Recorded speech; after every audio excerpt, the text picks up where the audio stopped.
El ferrocarril Salaberry-Trujillo y el pueblo de Moche, Perú. Evocación, espacio y tiempo desde la perspectiva de la oralidad. Asunción Armando de la Rosa Ceñedo, César Gálvez Mora. Resumen, a partir de las fuentes orales y la experiencia directa vivida por el primero de los autores, se aborda la reconstrucción del escenario vinculado al ferrocarril Salaberry-Trujillo en la villa de Moche, entre la segunda mitad de la década de 1940 y los años inmediatamente posteriores a la década del 70, complementando con fuentes escritas relativas al mencionado ferrocarril, tramos Salaberry-Moche y Moche-Trujillo, que se sitúa en el primer periodo de expansión de los ferrocarriles comprendidos entre 1870 y 1879. Introducción.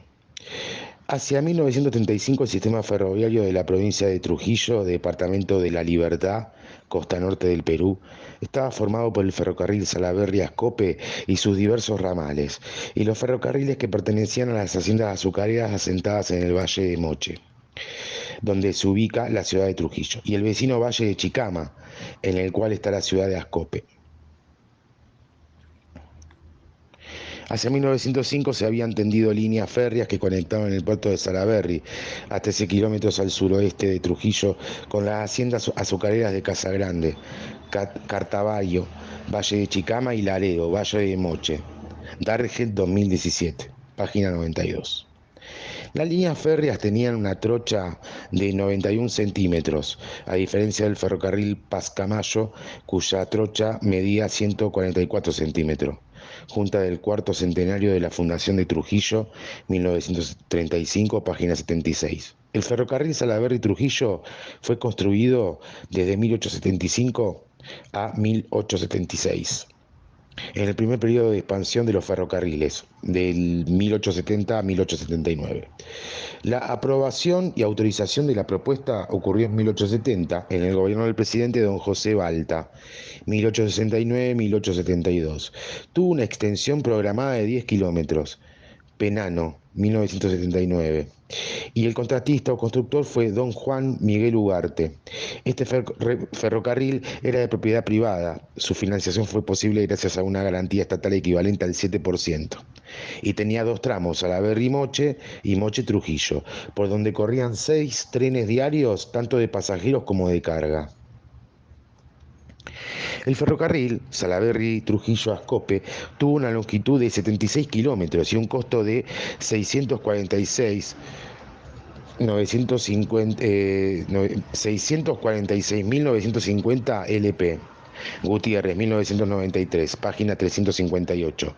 La concesión ocurrió en 1869 y el inicio de las operaciones data de 1876. Penano. El contratista o constructor fue don Pedro Larrañaga, y su financiación contó con una garantía estatal equivalente al 7%. Este era operado por Peruvian Corporation y su destino final era la ciudad de Ascope, en la antigua provincia de Trujillo, que desde la década de 1880 era el principal centro comercial de la costa. En ese entonces, antes de llegar a esta ciudad, el tren hacía una parada en la hacienda Facala. Middelsdorf, 1973, página 259.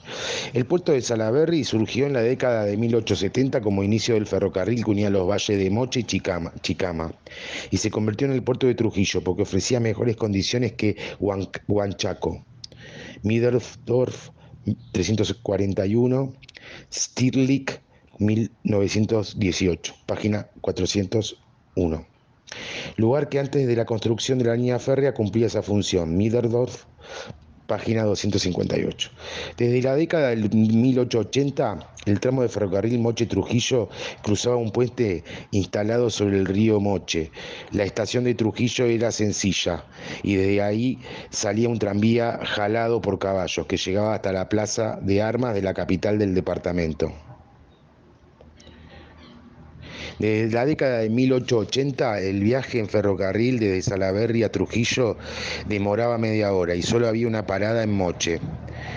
desde cuya estación se podía divisar el Cerro Blanco y el Templo del Sol, edificio que de acuerdo a la descripción de Middendorf estimamos que sería más bien la Huaca de la Luna, dado que refiere a un cerro grisáceo cubierto por arena inestable, el Cerro Blanco, y al pie de este la pirámide de color pardo del antiguo Templo del Sol.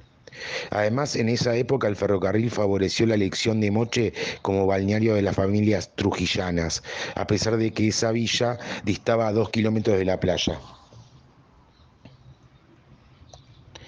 Hacia 1935 la ciudad de Trujillo tenía una población de 24.000 habitantes y Salaberry 3.500 habitantes, en tanto que en el departamento de La Libertad había 71.000 habitantes.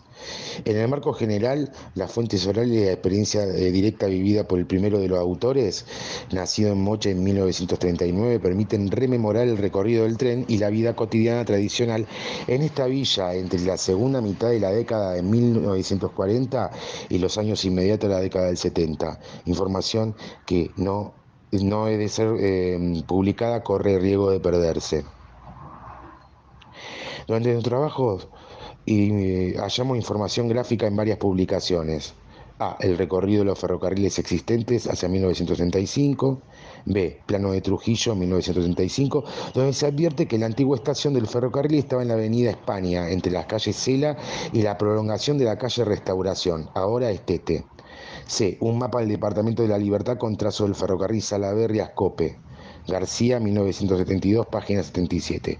Y finalmente, D. Una foto aérea del distrito de Moche, publicada en 1945, que incluye el recorrido del ferrocarril Salaberry-Moche.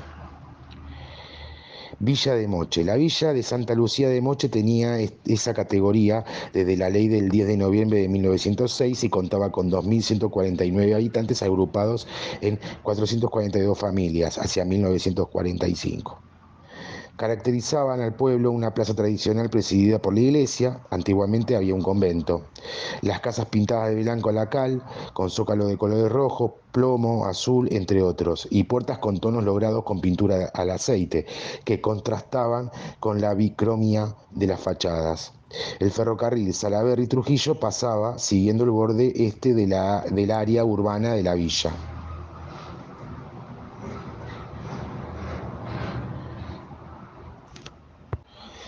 La estación del ferrocarril. En Moche había una estación y paradero al lado de la línea férrea. La estación daba frente a la plazuela donde había un reservorio y una mariposa para extraer agua, debido a la cual los lugareños la llamaban Plazuela de la Mariposa.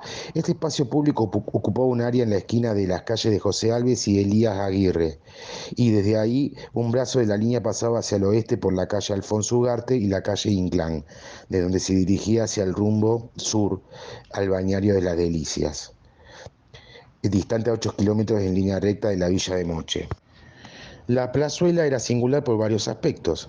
En primer lugar, fue el punto de contacto de los dos tramos del ferrocarril Salaberry-Trujillo, y en segundo lugar, fue un espacio donde contrastaban la cotidianidad de la apacible vida tradicional y la dinámica generada por el paso del ferrocarril, que conectaba movimiento y ruido con el flujo de los pasajeros y carga.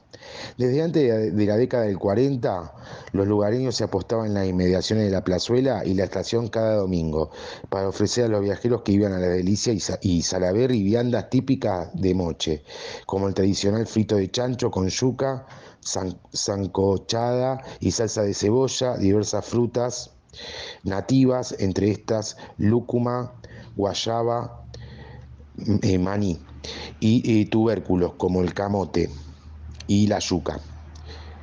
Campamento. Cerca de la estación provisional de Moche estuvo el campamento del ferrocarril, que era ocupado por trabajadores. La actividad en la estación empezaba desde las 6 horas con el arribo de trabajadores de la empresa que se desempeñaban como brequeros, maquinistas, fogoneros, estibadores y realizaban eventualmente la reparación de los trenes. Los trabajadores mocheros se distinguían por sus apellidos ancestrales: Huamán, Asmat, Azabache, Nique, entre otros. Cambio de la infraestructura. De acuerdo con fuentes orales registradas por uno de nosotros, la antigua infraestructura era de madera y los motivos de su desaparición se desconocen. Hacia 1955 la estación era más bien un paradero provisional con paredes bajas de adobe, cubierta de estera de carrizo o caña hueca y piso de concreto, con un mobiliario de bancas fijas de madera. Estos cambios afectaron la comodidad del servicio de los usuarios locales y la percepción visual de la población en su conjunto. Servicio de trenes y vagones. Vagones. Hacia 1955 funcionaban los vagones de pasajeros que cubrían la ruta Trujillo-Moche-Salaberry en 3 turnos, 6 horas, 12 horas 30 y 17 horas. De acuerdo con la experiencia, el primero de los autores, los vagones de pasajeros ofrecían un servicio oportuno, cómodo y puntual, y su interior era limpio, ordenado y seguro. Los pasajes tenían un precio módico y eran pagados al cobrador, un varón adulto correctamente uniformado, respetuoso y serio, que laboraba en el interior de este vehículo. Trenes. De acuerdo con la información de los padres de primero los autores, a inicios o antes de 1900 el ferrocarril era utilizado para el transporte de carga desde el Valle de Chicama al puerto de Salaberry. Luego el servicio sería ampliado para llevar a los trabajadores de las haciendas y sus familiares a veranear en el balneario de Las Delicias los fines de semana, de enero a marzo. Los horarios del ferrocarril Salaberry y Trujillo eran precisos de acuerdo con las necesidades de transportar pasajeros o carga. El control y las órdenes provenían de las oficinas ferroviarias de Trujillo y mantenía la debida coordinación de los controles de Moche y Salaberry. La salida de Trujillo y Salaberry se realizaba entre las 7 y 11 horas y entre las 13 y 17 horas, aunque algunas veces por las noches. Aparte de la ruta hacia el puerto de Salaberry, un brazo de la línea se proyectaba antes de llegar a la estación de Moche en dirección oeste, por la calle Alfonso Ugarte a la calle Inclán, y variaba al sur en dirección del antiguo reservorio de Las Delicias, donde concluía en el paradero de la avenida Perú, el tren que brindaba este servicio a los veraneantes de la llamada La Rosita y funcionaba los domingos. Venía del norteño Valle de Chicama, pasaba por Trujillo y partía desde Moche en la mañana para retomar por la tarde. Hacia 1955, los trenes funcionaban en horario distinto a los vagones y transportaban carga hasta el puerto de Salaberry. Después del terremoto de 1970, evento sísmico que afectó la costa y sierra norcentral y norte del Perú, se inició el proceso de desmontaje de la línea férrea, razón por la cual la plazuela de la Mariposa deja de tener la prestancia de épocas anteriores. El ferrocarril y la vida cotidiana.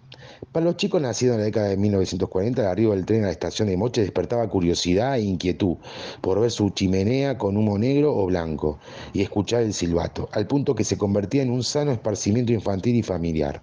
No obstante, en los hogares mocheros y en las escuelas se instruía a menores para prevenir accidentes en el ferrocarril, advertencias que eran obedecidas. A ello se sumó la prohibición de la empresa ferroviaria de subir a la cabina del maquinista estando el tren en movimiento. Por ese motivo creemos que el ferrocarril cambió la vida cotidiana de los niños, sus juegos y sus paseos familiares. Debemos subrayar que mientras funcionó el ferrocarril, Moche mantenía su dinámica tradicional en las labores domésticas y el constante trabajo agrícola y ganadero desde las 5 horas de cada día. Guilin, 1945, Tarzona, 2011, página 20. Y los menores atendían su vida estudiantil en los centros de estudios de Moche y Trujillo. También se desempeñaban los diversos oficios de constructores, albañiles, peluqueros, carpinteros, músicos, pintores de brocha, ganaderos, choferes, etc. Y los mocheros mantenían su fervor religioso. Sadel, 1988, página 150-151. Tarazona, página 10.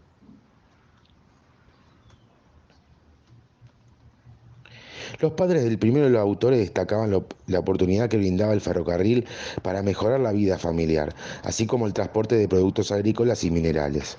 En términos generales, el beneficio consistía en las oportunidades para distintos tipos de trabajo, relaciones y conexiones socioeconómicas, culturales y deportivas con otras poblaciones. Una buena alternativa de transporte de carga y pasajeros a nivel local y provincial. El terremoto de 1970 y el colapso del ferrocarril. Aunque un sector de la población expresaba su conformismo e indiferencia ante la desaparición del ferrocarril Salaberry-Trujillo, después del terremoto del 70, la mayoría de los mocheros lamentaban el impacto de este hecho en varios aspectos de la vida del pueblo. La desaparición de muchos puestos de trabajo, la afectación de la economía, la carencia de transporte de pasajeros, entre ellos los estudiantes, así como la interrupción de la interrelación de los mocheros con gente de otros lugares. Sin embargo, estos acontecimientos motivaron a la población para buscar soluciones a sus problemas, agravados agravados por las secuelas del terremoto de 1970. Por ejemplo, las aspiraciones de los niños y jóvenes mocheros para superarse condujeron al surgimiento de centros educativos de distintos niveles, como el primer colegio secundario de Moche, hoy institución educativa Ramiro Ñique Espíritu, fundado por Asunción Armando de Rosa Ceñedo en 1964, y a posteriori de instituciones de educación superior en el distrito de Moche. Asimismo, la constitución del Comité Pro Obras Comunales de Moche, después del sismo de 1970, que elaboró entre 1973 a 1976 en la rehabilitación del sistema de alcantarillado y agua potable, entre otros. Comentario final. Gracias a las fuentes orales resumimos aspectos de la vida cotidiana en el pueblo tradicional Moche durante poco más de 3 décadas, con el terremoto del 70 como punto de quiebre de esa interrelación entre la población y un medio de transporte tan importante y necesario para sus pobladores. Todo lo cual giraba en torno a la plazuela de la Mariposa, con proyección a los tendidos de la vía férrea en varias de sus calles. Sin embargo, el paso dramático de una etapa beneficiosa para los mocheros a una inesperada y súbita transición, cuyo desenlace fue la desaparición del ferrocarril, motivó a que la apacible tranquilidad de sus pobladores surgiera una positiva actitud buscadora de alternativas que, con el transcurrir del tiempo, ha permitido la continuidad de la vida y aspiraciones de este pueblo antiguo y de siempre.